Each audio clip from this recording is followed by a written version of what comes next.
Now I'll tell you something. When we put this windows in, this is all 5-band, shatterproof. The clocker works will come along like that. Now you put these windows in. Done. Now you'll come like this.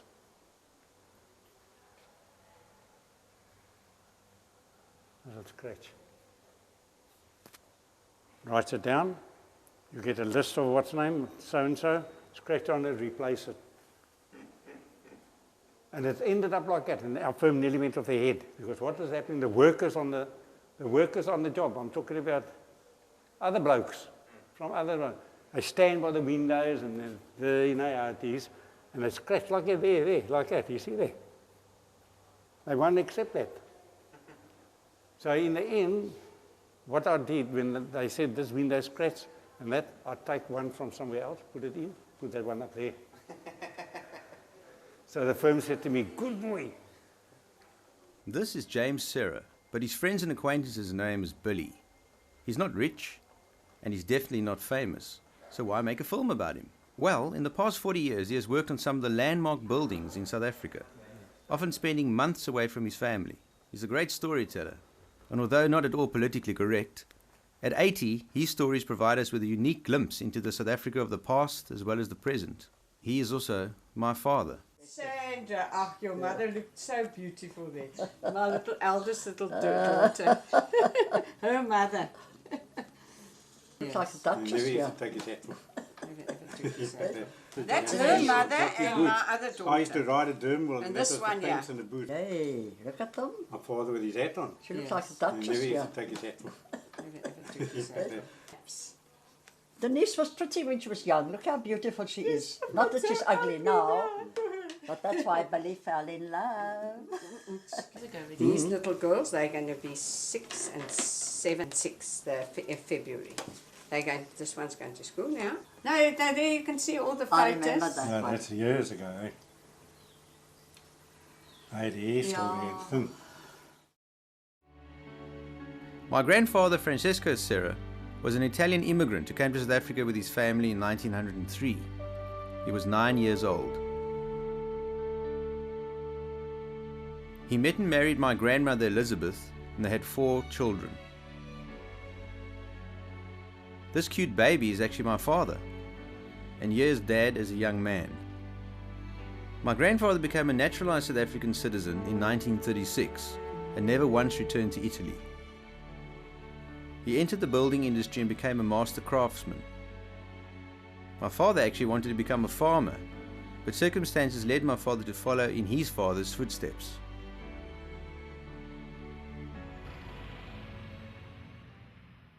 I grew up in the suburb of Boerdesig, situated about 15 kilometers from Cape Town.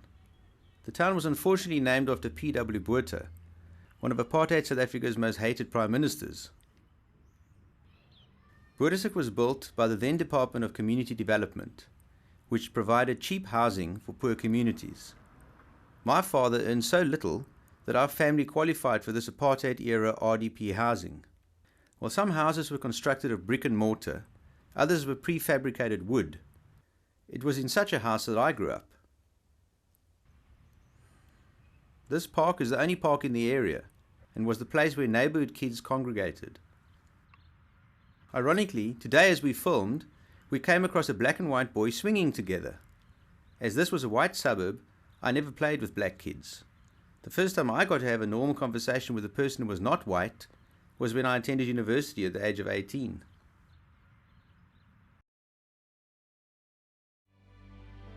My father met and married my mother in 1954. Our family grew quickly. Within 10 years, 3 children were born. When I was 2 years old, we moved to Boerdesig. My younger sister Lindy was born there. As kids, we had to share a room with a sibling, as the house was small, but we never thought we were poorer than other people, as everybody we knew had a similar lifestyle. We lived in the oldest part of Boerdesig, opposite the local creche. We'd walk to school and back every day by ourselves, as of course our parents were working, and my sisters were responsible for minding us in the afternoon, as we lived on a busy road. My mother worked part-time at the creche, looking after other people's babies. She did her own housework, so maids were an alien concept to us. This is the only house my parents have ever owned.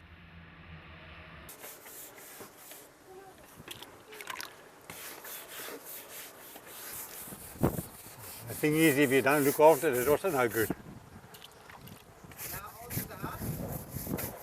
Ooh, it's 30 odd years, isn't it? Over 30 years.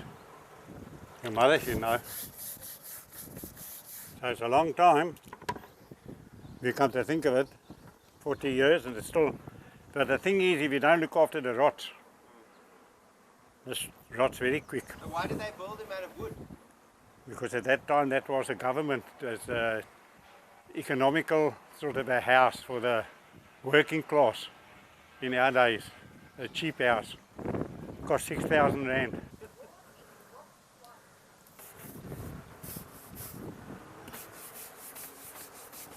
You could go in and they had plan of the whole layout of Boetisig, this certain part. And you could pick what type of house you wanted and where. So I picked this one because of the southeaster. I didn't want the front door to face that way because the southeaster. Some people didn't think that way. Now they complain when the wind blows right into the front door. One thing I must say about this house, never had any leaks. No, there's nothing, no fences, nothing, just the house standing. Had to make your own garden, things, and then afterwards they put a fence up and then they start making roads because you couldn't get here with a car. That's what I say, people don't know. You know, you see today, they say, yeah, but it's a hardship when we first moved here. Nothing. Just bush.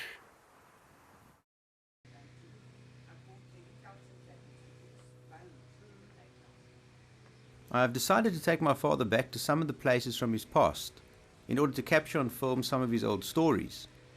I'm pretty sure that during the time I spend with him, I'll also get to know him a bit better.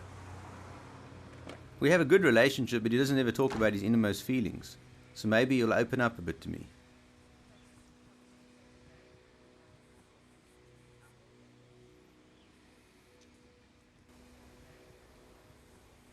Our first stop is the house in Woodstock where he was born. Can't see from here.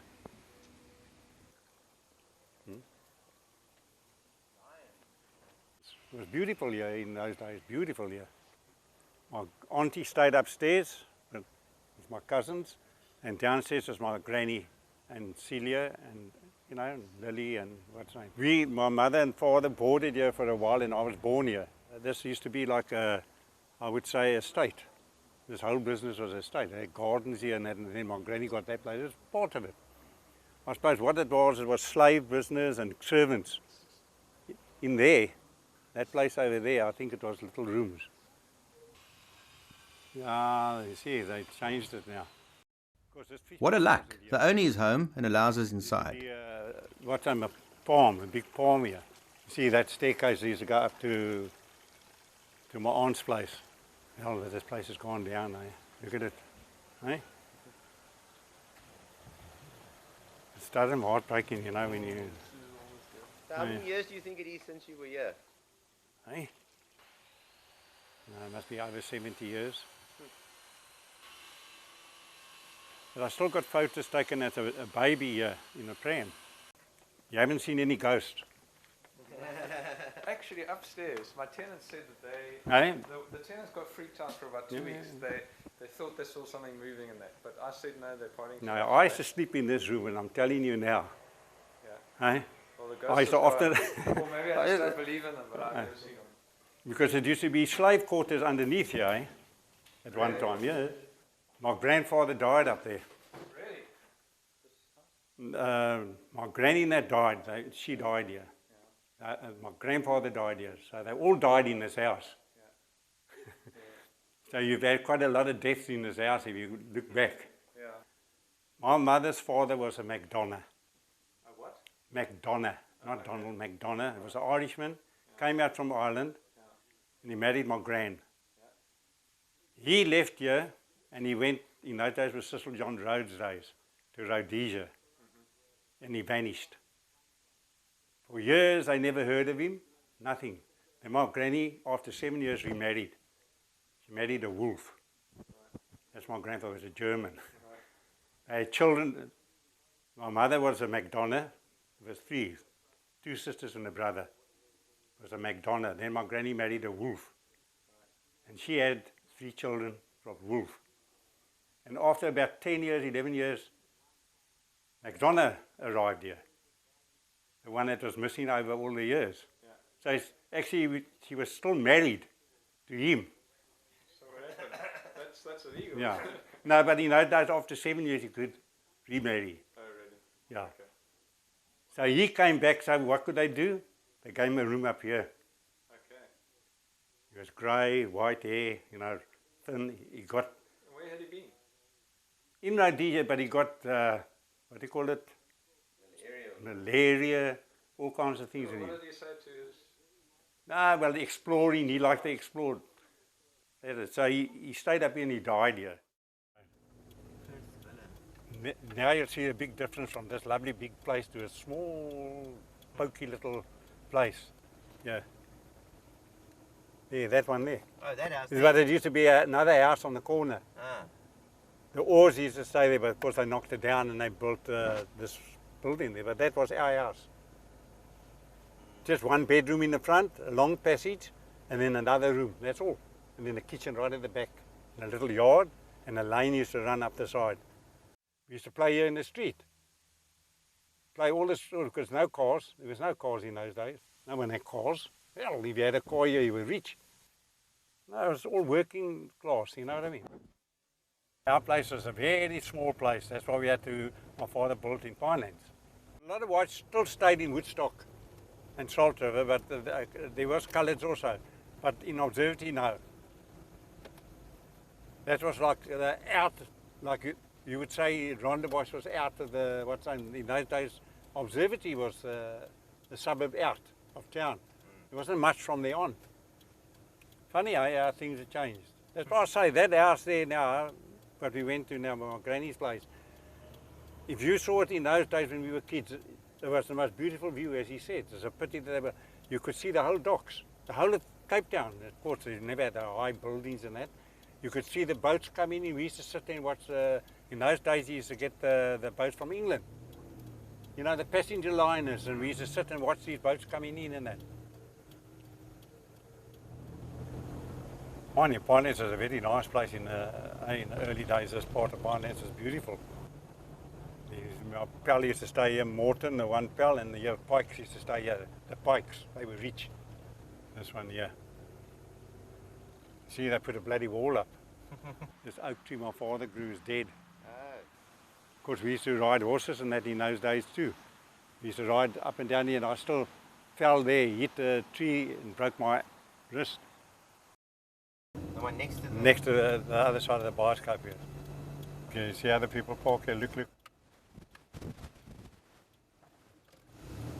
Hey? Yeah, that's how it is today. It's coloured here now. See, they never had this walls, it was just little garden walls.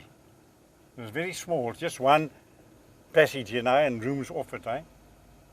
So when you met her, how old was she? 17. Stayed in Millerton, that house in Millerton, and he used to come here. But I met her on a blind date. I was supposed to take a Scot girl out there in the next street. And of course she turned down in the end when we went to the dance. So she, the Borowski girl and your mother were friends. And the Borowski girl got your mother to go with me as a blind date. That's how we met. And of course when I came to meet her here to the dance, I had Frankie's car. That Chrysler convertible.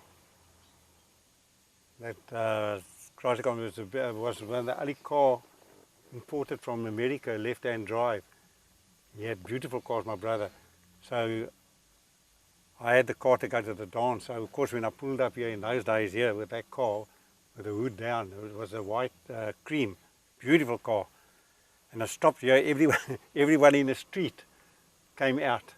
And the people there, oh, look at this bloke that's coming to take Denise out here. with this car. I all thought he's a rich bloke. Meantime, I had bugger all in those days. It was my brother's car.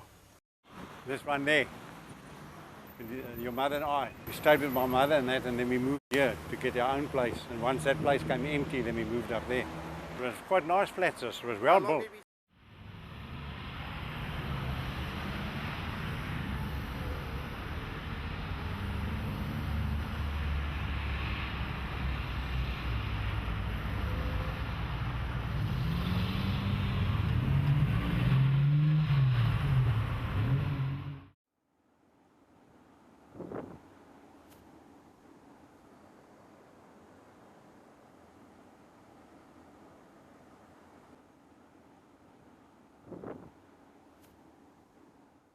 All our big bosses came. And they said to me, Billy, we want to take a walk around on the job. You know what I mean? So in those days there was no lifts working, you had to walk. So there was 4 of them. Our big bosses, 2 from Johannesburg and 2. And this was all uneven. So I started up. They wanted to get to the roof to see, you know what I mean? And start walking, start walking, start walking. So we get up a little bit higher and the one bloke stands like this. He says, how much higher must we still go? I said, no, there's a couple of more floors. He says, I think we've had enough. I think we only get to the other 2. Says, no, I want to get to the roof. So one stayed here and the others went up. That's our bosses couldn't even walk it. From the bottom behind you, it's high, eh? And it's uneven and and they never had all this. You know what I mean? So I said to them, you talk about getting tired. I says, I'm here every day of my life, up and down these steps to the job. Either different floors. They said, oh, you must be fit. So I said, you're bloody fit, you can say that again.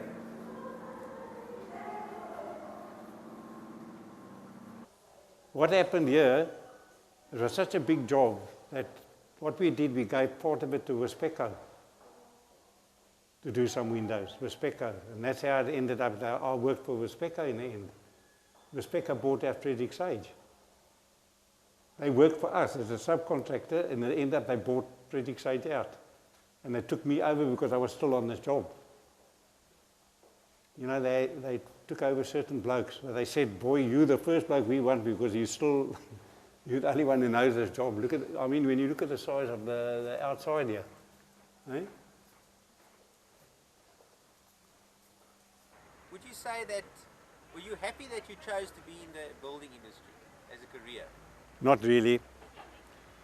When I left school, I went on a farm, as you know. I wanted to rather be in the farming. I didn't. My father was in the trade. And he wanted me in the trade, and I said, no.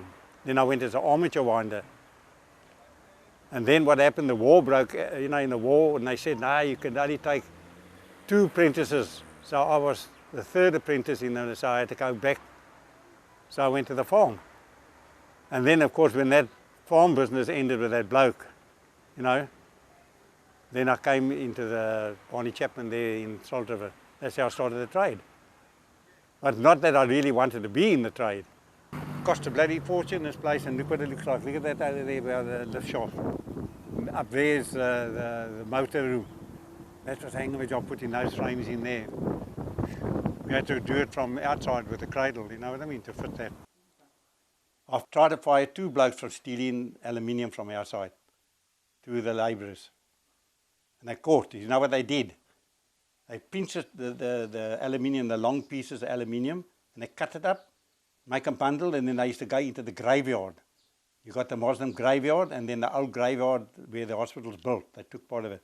And there was a hole through the fence, an old wire fence, and it's overgrown because it's old. No one ever goes to that grave. It's one of the oldest graveyards, you know, on the front of the main road. They used to go in there, and someone caught them and told me, Mr. C, you must watch. They go through a hole there and they hide it in the grave. There's some of the graves are like a hole and a hole, what's name, and they go and hide it in there. And I caught them. Phoned the firm, sent them back to the factories, fire them. So that was the end of those 2 days. I couldn't come on the site again. Because once you come stole, you can't come on the site. But what they do is to put the blokes' names. If the firm catches, the builder catches any bloke stealing, or you what's name, then they put your name on a big board that everyone can see. Hamichi so-and-so stole this or lights and that.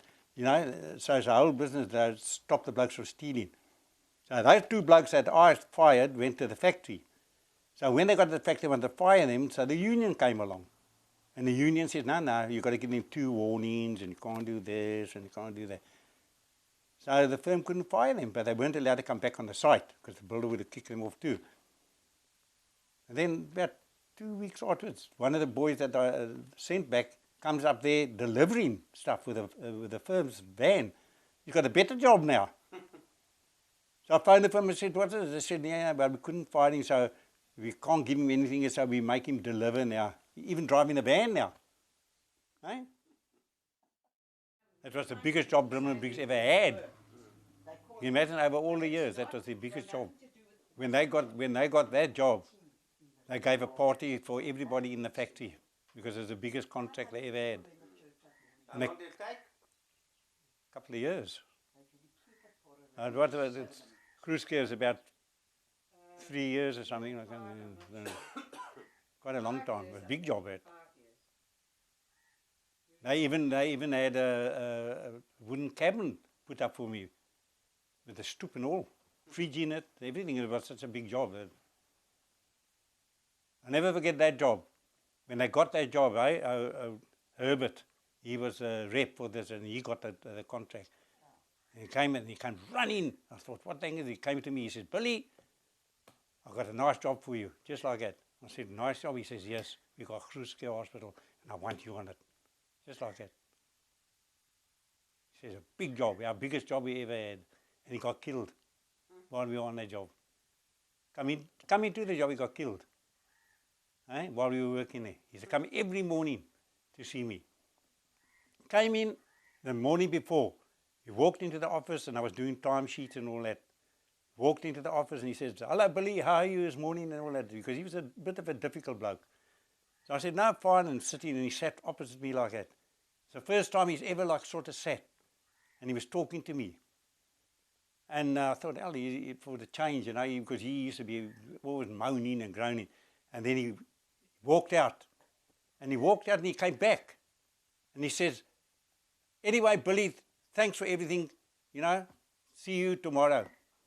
He went out there, and the next morning come in there, he got killed outside the what's on Deval Drive. Raining like hang. And he was coming from town or something, from Seapoint, because he lived in Seapoint.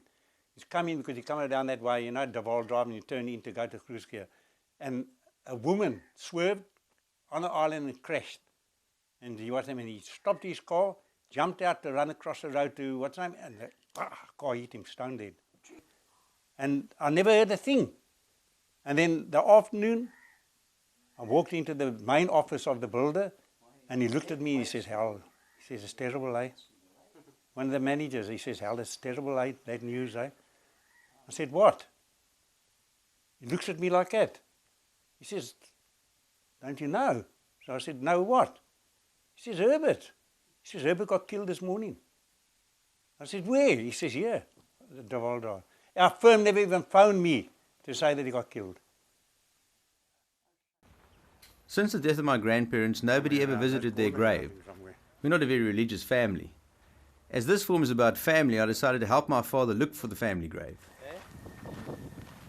It wasn't an easy search. No, that's another Serra, man. A different Serra. Yeah. No, that's No, and Grace. no, that's not them. This place is also overgrown already, look at it. Eh? Nobody comes to the graves anymore.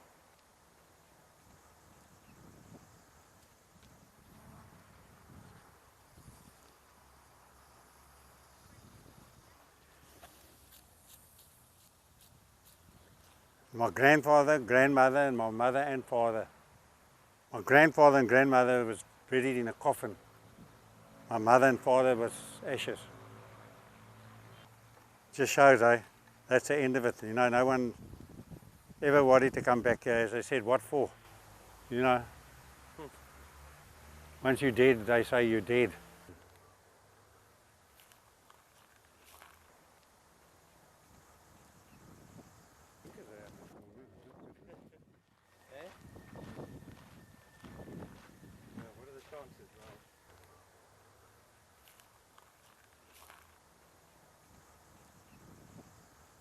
Who's to blame now?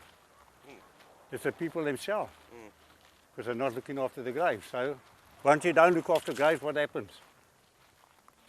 Everybody, this one who's supposed to look after, who stay here, they say, well, that's it. I'm not going to go and clean up that person's grave or look after their grave. No, well, who's responsible? They don't clean the graves. No, but I'm saying, once it gets to a certain limit, that's it. Finish. Who's going to clean all that up? Who? No council, no government, no what's name is you. Should have looked after your own grave. That's how they look at it, it's right. The Artscape Theatre contains Cape Town's Opera House and is one of the buildings my father worked on years back.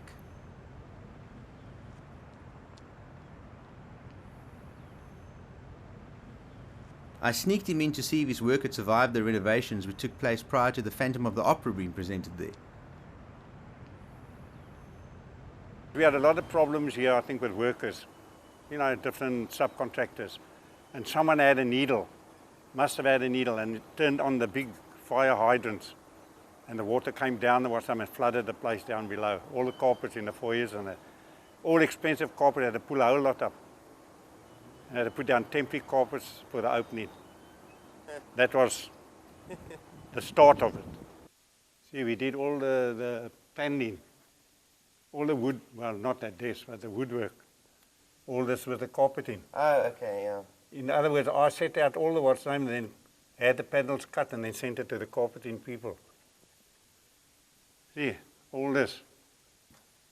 Our firm did all this. Yeah. Oh,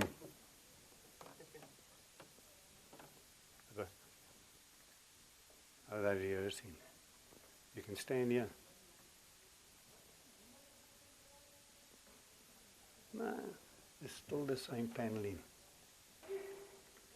My father made all these door frames. I did all this too, set it out and had it. Fixed it myself, all these. And right from the top of the roof, then they had a scaffold, I hit my head, and my false teeth fell out of my mouth. And it fell down into the well where the orchestra is. It was all flooded with water. And my boy had to go down there and look for my teeth.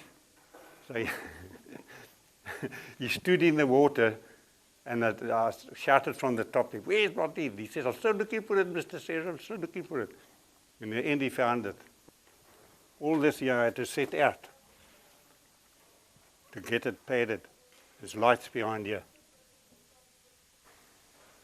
No, it was a big job, this. There were 4 apprentices, and we had to work together on the bench, you know, and then a Barney chap would say, "Hell of a eh?"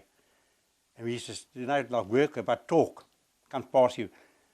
"I'm sick and tired of you blokes. It's just like a recording, what's name here. All you do is talk all day." He used to watch us from the window as apprentice boys, you know, and they went on like that. And we had to go to tech 3 times a week in our own time. And for 5 years. 5 years. I had 2 in the same night, 5:30 till 7, and from 7 to after 9.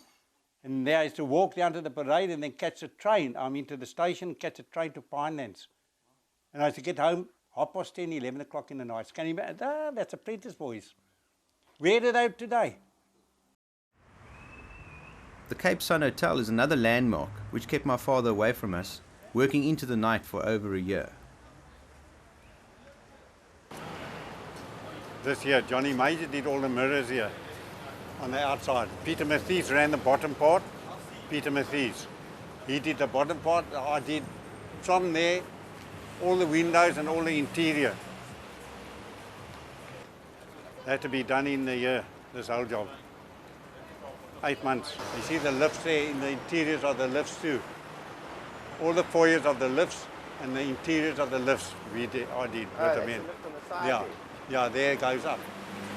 I think in those days, if you got 2,000, I think it was just over 2,000 a month as a supervisor.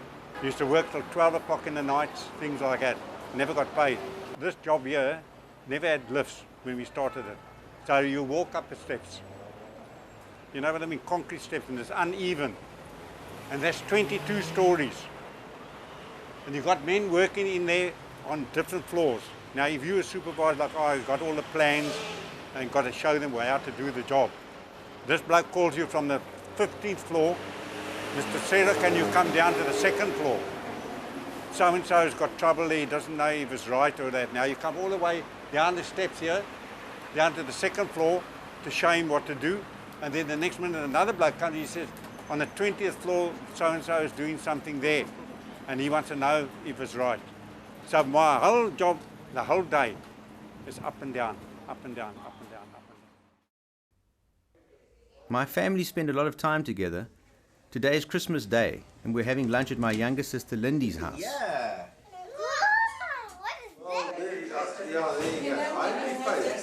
You've got the Scalabrinos, you've got this, you've got the Costellos, you've got, you know, there's all people that came out on the boat.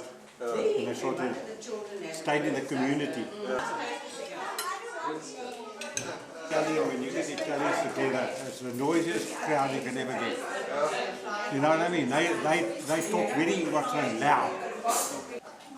No, they all sing outside. But wherever he's gone and he's appealed to businesses, particularly white-owned businesses, the business people have been very responsive and have employed these youngsters. And then he said there's very few successful black businessmen. Let's have a look at that. I mean, that's quite interesting for Nelson Mandela to say that. The financial pressures on one, if you don't have money, are immense because everything's so expensive. And it seems that the rich are becoming richer and the poor are becoming poorer. There's no middle ground. The black lived in a Transkei in their tradition. They never worried like we are doing now. You know what I mean? They lived in their communities, crowds and that. Whatever they did was, they were happy. I can't believe how certain Now they things moved down into the civilized, the monks. This sort of life. It's a different thing. Where they enjoyed themselves in their days, whatever they did there. They killed the ox and they shared it amongst the community. They were happy. They grew meat, They were happy. they brewed their own beer. And they were happy. No, I worked with a girl who lived near me, and she just said, I'm looking, a friend of mine is going dancing and he's looking for a partner, and so I decided I'll go with. In the meantime, actually, there was another girl they also asked, but then she refused. Her mother wouldn't let her go, so I went, and that's how I met Daddy. Of course, I had a few boyfriends in between when I was away on holiday, but when he came back, I decided I'll continue going out with him. I think about a year, and then we got engaged, and then we got married 5 months later. No, at any rate, we had our ups and downs, but I couldn't have found a better husband, and I'm sure he couldn't have found a better wife, so that's the main thing. Where did you live when you first got married? No, we stayed with his mother while we were waiting for a flat. We stayed there about 6 months, I think, and then we moved to our flat. It was the flat in Milnerton, and from Milnerton, when you were born, we decided we must have a house, and that's when this house, we put our names down, and then, to tell you the truth, we didn't have the 200 Rand deposit, and a very dear friend of mine, she kept on about this house, so when our name came up, I said, oh heavens, we've got to still get a car. We haven't even got money.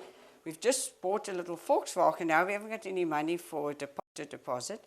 And at the end of the year, we had to put the deposit, I think it was November.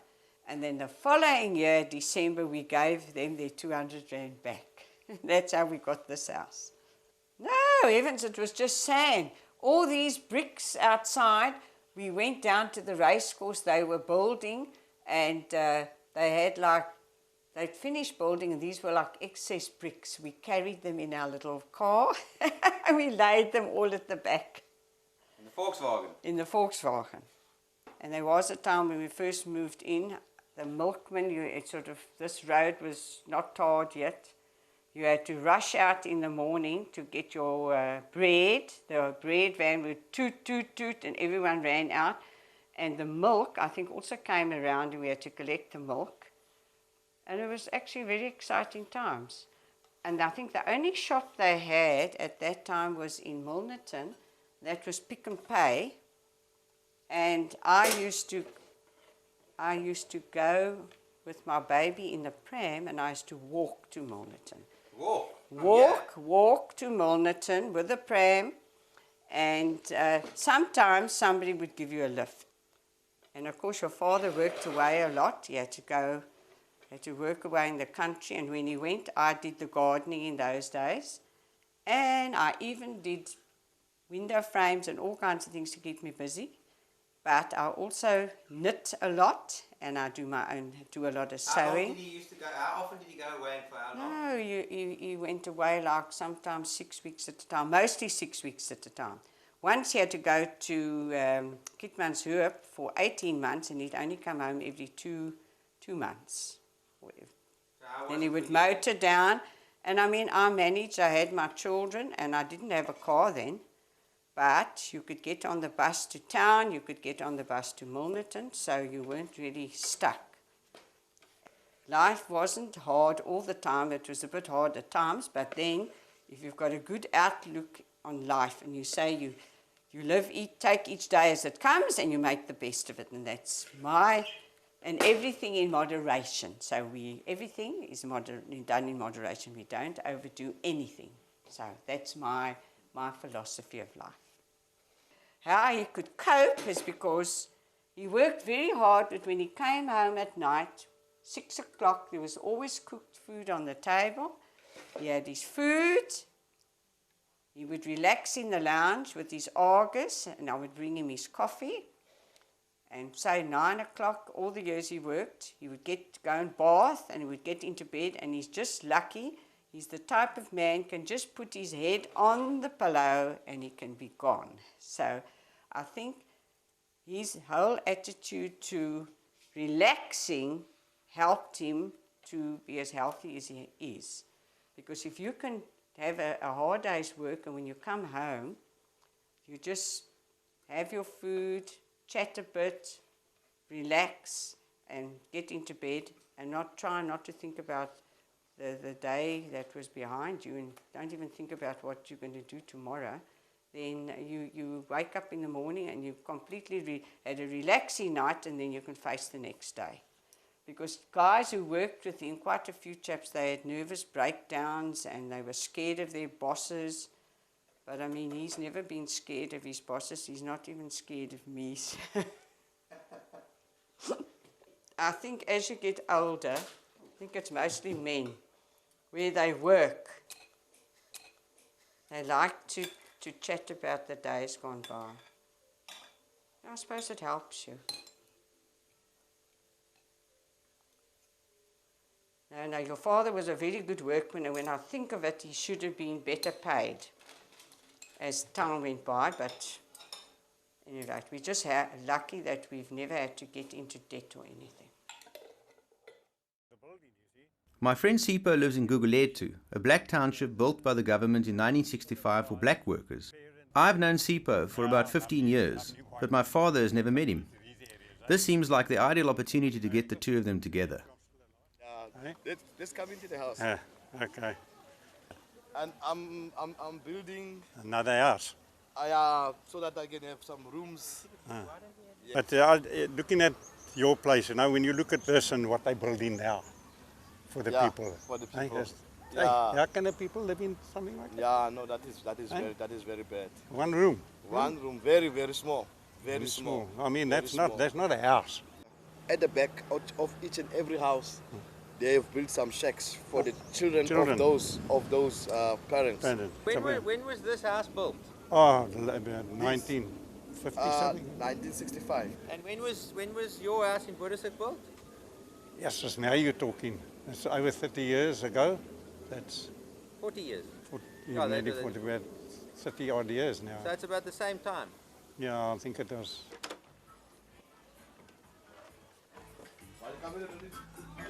Hello. Morning. Are you? This is the house. This is my wife. Pleased to meet you. Well, This is the dining room. house. At least you got a dining room. Yeah. And A then lounge, I mean, lounge. this is the Bedroom. bedroom where I put all my kids. There are 3 of them. I put 2. Hello? That's nice. I put 2 here, and then the one is sleeping with us. That's nice. Yes, our house was also government Yes. in my days. We also couldn't afford. You had to put down 200 rand. Never even had 200 rand. I had to come borrow from a friend to put down on the house. 200 rand used to In get those days, it was a lot of money, Yeah. you know, so I never had 200. So a friend of ours gave her 200 to put down on that house where we stayed in Bottesig. Okay. And that house you had to pay off every month. It was, I think it was in pounds those days, 13 Yes. pounds something a 13 month. pounds, 13 pounds 10. And that house cost 6,000 rand, that's all. 6,000 And if you 6,000 paid, was but a lot of money. you had to pay money. I couldn't pay 6,000. Everyone paid monthly, you know what I mean? But of course, it took 30 years. I gave you 30 years to pay it off. Okay. Because it was, you know, a lot of people don't realize Yes. that people don't realize in my days, no one was really, I'm talking about a working man, wasn't rich. Exactly. We all were hard working, and the money you got was just a little, you know, Slowly to come home. it must accommodate. You make it as this, the food, and the kids, bed, food. and you know, people don't realize it wasn't as easy as some people think. You know what I mean? Everyone had to work. I worked for Brummel and Briggs in those days. And then it was a struggle to You know, to put 5 years, food on the table. Yeah. every 5 years in those days, they think of an increase in your wage. Every 5 years. And I remember when working there, our boss was a big, you know, that was all right. Now they sit down at the table and they say, we've got to give an increase, how much, you know? Now they sit. And this one say, tikkie an hour more. I know the tiki. Tikkie. 2.5 cents. Come to the end of the week and you pay envelope is another, what was it in those days, 10 bob. 10 bob. 10 bob, yes, you know, it was pound shillings in those days. So you get 10 bob 10 like bob was more. equal to 10 cents. Mean that the food stuff, the food stuff got up with it. Exactly. It's too much. Same, no, but I say, it was hard times. No, it's nice. At least you're lucky. You got a piece of ground where you can expand. Where other people got nothing. Nothing. You know, all the years I worked on buildings, you know, like climbing ladders and things like that in my trade, in the building trade. And never had much of an accident or anything. The day I retired, yeah, I'm painting my house now. Now I'm retired. I'm painting with a ladder. Okay. Nicely. Oh, There the ladder You paint slipped. your house yourself? Yeah. Oh, that's good. But now the ladder slipped Oh, and I fall from the roof. And I And fell and I broke my arm. After Okay. all the years working on the trade, Yeah. don't get injured there. Yeah, Yeah. you come home in retirement and there. Now And then I had to you were operate. injured at home. Shame. They got a plate in here, Okay. steel plate with screws. You can feel the screws Okay. there. Okay. Yeah, I do. I mean, they talk about apartheid and things like that, but at least what they did build was a little bit better than what they build in now for the people, eh? I mean, when you look at it, I mean, like that is not bad, these houses there. But they added on, you can see, you know, they all added on.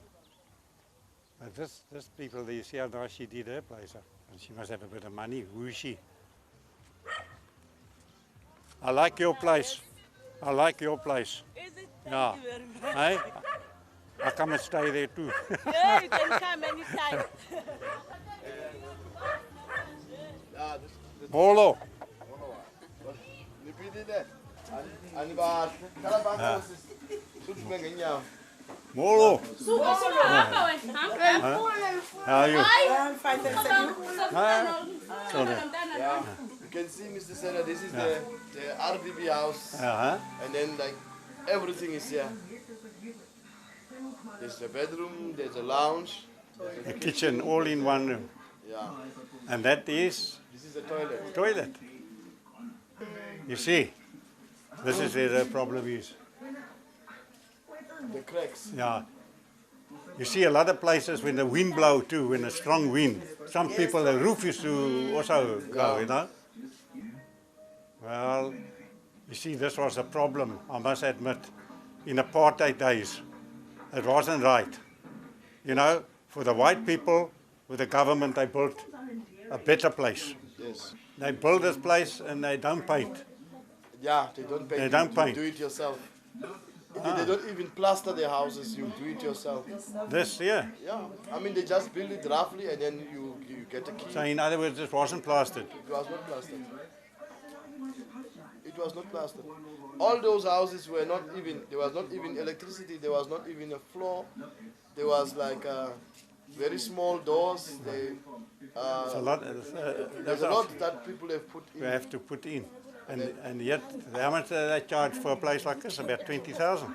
Yeah. It's a lot of money. It's a lot of money. Because this kind of place they build in one day. Yes. Yeah. No, thank you. Thank you. What was the budget for a house like this? Initially, the budget was between 17,000 and 20,000. But because, like in the Western Cape, they had to put more money because I think the sand is a problem. For the foundation. For the foundation, it is a problem. So did some people add money to the Yes. RDP? Yes. That is very clear. You can see the house number 40 opposite, and you can see this house as well, just in front of us. Built on, yes. They have built on. They have built on. You see, it shows you how you can improve. Made a nice, this little place here. Those days was a different thing altogether. Everyone, as you say, whether it's coloured or black or white, you knew one another in the area, you greeted. Men in those days wore hats. In those days, most of the men wore hats. This was a sort of a what's name like in those days. The men wore hats or cap or something. And everyone in the what's name used to greet. That's how it used to be. We used to play together in observatory. The coloured children that stayed over there, we used to fly kites together, we used to play kenneki, we used to play games. That's how it used to be. Now when it comes to supper time, they go home, you go home. That's how it used to be. It was still a sort of apartheid where coloured stayed in their own communities. But there was no ill feelings between the people, you know what I mean? You still spoke and greeted one another and things like that. When apartheid came in, and they came along with a system of you can't get in the same bus, you can't get in the same train, you've got to sit there, this, that. My workers, as I always said, in my times with Brimmen and Briggs, I mean, we had how many coloureds and natives working together. We worked on the sites. There was no, what's name? Now, they come along and they say, you've got to walk on that side of the pavement. When we go home in the night after work, the whites have got to get this side, in the queue in the coloureds and the what's on that side. But when you work together, you get on the side, you work together. For word. He came out with that. That coloureds must be here and in the bus, they must go upstairs and the whites downstairs. I work for Brimmen and Briggs, we work by the station, Wetton Station. Now you can imagine, they got the subway, right? They even made another subway further down, so that whites only for there and coloureds that way. You weren't allowed to go down the same subway. I used to catch a bus at the parade, you know, to Millerton. You had to stand in this queue and they had to stand in that queue to catch the same bus. Now you get to the bottom, they got to go at the top. You were so frightened to go anywhere. You couldn't take if you took your servant. I'm a white man. My servant stays, say, in Pontyville or anywhere in those days, you know what I mean? Because they had to stay there. Now, you give a girl a lift home because it's a bit late or something. You were frightened. Must put her at the back. Yeah. You were frightened to take that girl to her house. Those who even sit in the back, they don't believe you. They say, you skill them and you do right? No, I'm telling you, I know, I've been through all that.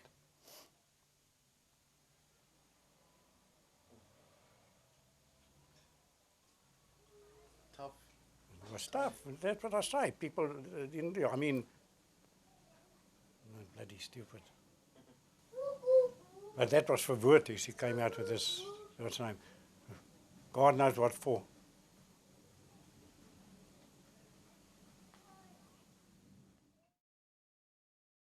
This is my sister Wendy's house, which she rents. She's an assistant racehorse trainer. I thought he was a good father, but he just didn't interfere. He actually never ever interfered with any of us. Mommy was always the one who had all the say, and you know, and that was it. He never ever interfered. He never gave us a hiding. He never would say you're not going here or there or whatever. He just never ever did it. That's how he's always been. He used to get up early, go to work, and then come home, have his supper, and sit. And that was it. Never used to talk. We didn't have the best of lives, I suppose, because, I mean, they did battle. And then Mommy had to go and work. So, yeah, I wouldn't say we had, we weren't spoiled. We were never spoiled.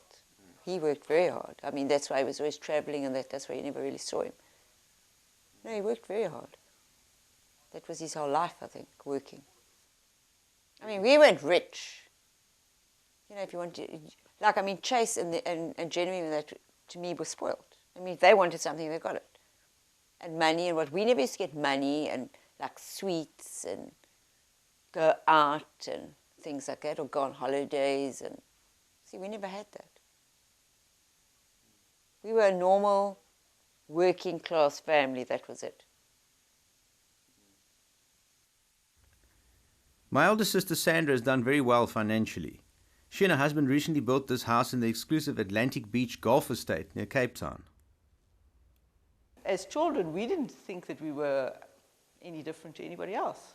He used to just go to work in the morning. Pa used to pick him up because he didn't have a car, and Pa would drop him off. And I mean, there was no TV in those days. So, I mean, he used to sit and listen to the radio, and Dad used to love us to comb his hair at night. He used to sit in the chair and relax, and then Wendy and I used to play with his hair. We would take the comb his hair. I mean, that's like the most contact that we really had with him, because, I mean, he didn't have much to do with bringing us up. I mean, Mommy was the one that always, you know, disciplined us. I mean, he never complained. I mean, he just, I don't know, he went to work. He seemed to enjoy his job, actually. But do you think it's something to do with the work ethic? Most probably, because in those days you did a trade, you worked, you stayed in the same job. You didn't really change jobs. I mean, people had a trade and they stuck to their trade. I mean, he didn't earn much money, but we never realized that he really didn't earn much money. But when you think of what he earned when he retired, I mean, it was ridiculous. And I mean, they never asked for increases. They just went to work, did their job, were proud about the jobs that they did. When you look at today, the way things are, and you look what you went through, you know, in jobs and that, hard jobs, big jobs, and what did you really get for it? You had to just, you know. Do you feel proud when you stand and you look at a building like this? Well, of course. This was the biggest job that Frederick Said ever got, was this job here. As children, we were taught at a young age that you have to work for your living. Even though my family was considered working class and poor by comparison to white families living in suburbs like Claremont, Constantia and Camps Bay, through hard work and persistence, we've managed to edge our way into the middle classes. One day, my father will be gone, but his legacy of hard work, honesty and dedication to his family will live on in our memories, and through us and our children. Thank you, Dad.